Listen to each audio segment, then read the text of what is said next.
স্কুলপাড়ায় বসবাস করতেন গৃহবধূ হালিমা। আগে অনৈতিক প্রস্তাব, রাজি না হলে চোর অপবাদ, এরপর সালিশ বৈঠক, তারপর চরম শাস্তি। এভাবে বর্বরচিত নির্যাতনের শিকার হলেন হালিমা। হালিমার অভিযোগ, গ্রামের শফিউদ্দিন নামে এক প্রভাবশালী প্রায়ই তাকে উত্ত্যক্ত করত। এতে সাড়া না দেওয়ায় হালিমার বিরুদ্ধে চুরির অভিযোগ এনে গ্রামে সালিশ বসায় প্রভাবশালীরা। মাথার চুল কেটে তাকে গ্রাম ছাড়া করা হয়।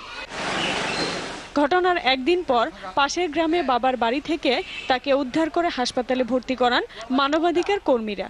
আমাদের পক্ষ থেকে আমরা বলছি যে এর মধ্যযুগীয় কায়দায় যে নির্যাতন হয়েছে এর আমরা বিচার দাবি করছি। পুলিশ একজন আসামিকে গ্রেপ্তার করছে এবং বাকি আসামি গ্রেপ্তারের জন্য জোর প্রচেষ্টা চালাচ্ছে। ঘটনার এখানেই শেষ নয়। হাসপাতালে চিকিৎসাধীন অবস্থায় হঠাৎই নিখোঁজ হন হালিমা। কে বা কারা তাকে হাসপাতাল থেকে নিয়ে গেছে সে বিষয়ে পরিষ্কার কিছু বলতে পারেনি হাসপাতাল কর্তৃপক্ষ। 10:50 গেছে, হয়তো বিছানায় রোগী পাই নাই। Desk report, Jamuna news. রোগী বেশি